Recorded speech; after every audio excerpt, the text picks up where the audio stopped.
نون league کا مانسہرہ میں power show, ٹھاکرا stadium میں عوامی طاقت کا مظاہرہ، جلسہ گاہ میں کارکنوں کی آمد جاری، شہباز شریف، مریم نواز اور دیگر رہنماؤں کا خطاب شیڈیول۔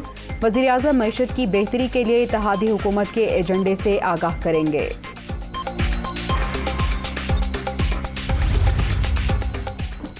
آصف زرداری اور ملک ریاض کی مبینہ آڈیو سے سیاسی ہلچل، آڈیو ٹیپ سے عمران خان کی منافقت اور دوہرا معیار بے نقاب۔ چیئرمین پی ٹی آئی نے خود کو اور اپنی حکومت کو بچانے کے لیے این آر او مانگا، تمام کوششیں ناکام ہونے کے بعد غیر ملکی سازش کی جعلی کہانی تیار کی گئی، عمران خان کا جھوٹ سامنے آ گیا، وزیر اعظم شہباز شریف۔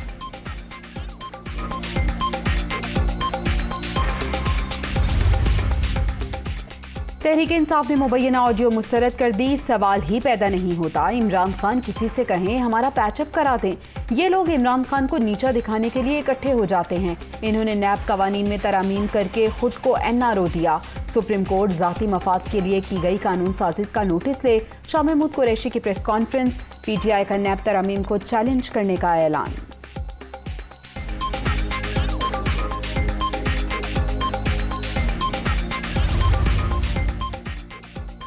نو سال بعد بلوچستان میں بلدیاتی الیکشن کا مارکا، 32 اضلاع میں ووٹنگ، پولنگ کا وقت ختم ہونے میں 1 گھنٹہ باقی، 16,000 سے زائد امیدوار میدان میں، 2,054 پولنگ سٹیشنز انتہائی حساس قرار، سیکیورٹی کے سخت انتظامات، تربت، چمن، ڈیرہ بگٹی میں تلخ کلامی اور لڑائی جھگڑے سے پولنگ متاثر۔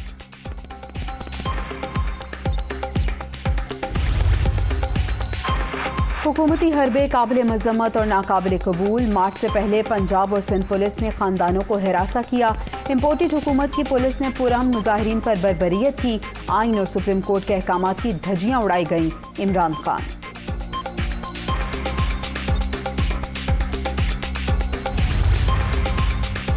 ایک ووٹ کی اکثریت، بے ساکھیوں کا سہارا اور آئی ایم ایف کی خیرات۔ اگر عمران خان گھر میں بھی بیٹھ جائیں تو یہ 11 اتحادی ایک ماہ بھی اکٹھے نہیں چل سکتے۔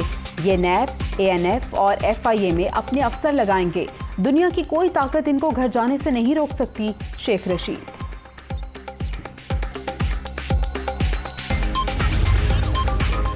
گیارہ جماعتوں نے سیاسی بدروحوں کے علاج کی ڈیوٹی مجھے دے دی، آپ آئیں تو صحیح۔ دھمکیاں دینے والے اب منتیں، ترلے اور واسطے دے رہے ہیں۔ مہنگائی کا طوفان لانے والے اب عوام کے غضب سے بچنا چاہتے ہیں، رانا ثناء اللہ کا شیخ رشید کے بیان پر رد عمل۔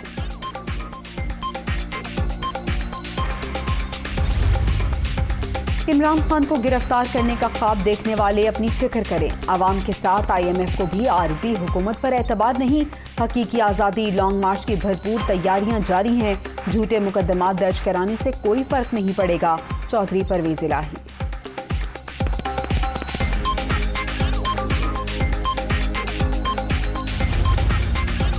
پاک بھارت آبی تنازع پر 2 روزہ مذاکرات کا کل سے نئی دلی میں آغاز، انڈس واٹر کمشنر سید مہدر علی شاہ کی سربراہی میں 5 رکنی وفد بھارت چلا گیا۔ وفد میں ڈی جی محکمہ موسمیات، محکمہ آبپاشی، نیسپاک اور وزارت خارجہ کے حکام شامل۔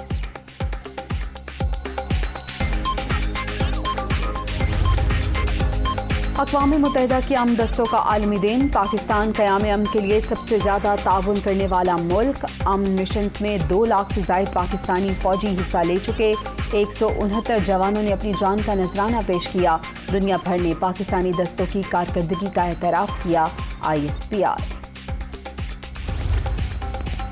اور ورلڈ بیچ ریسلنگ چیمپئن شپ میں ایک اور کامیابی، پاکستانی پہلوان انعام بٹ سیمی فائنل میں پہنچ گئے، انعام بٹ نے کوارٹر فائنل میں ترکی کے پہلوان عبداللہ کو شکست دی۔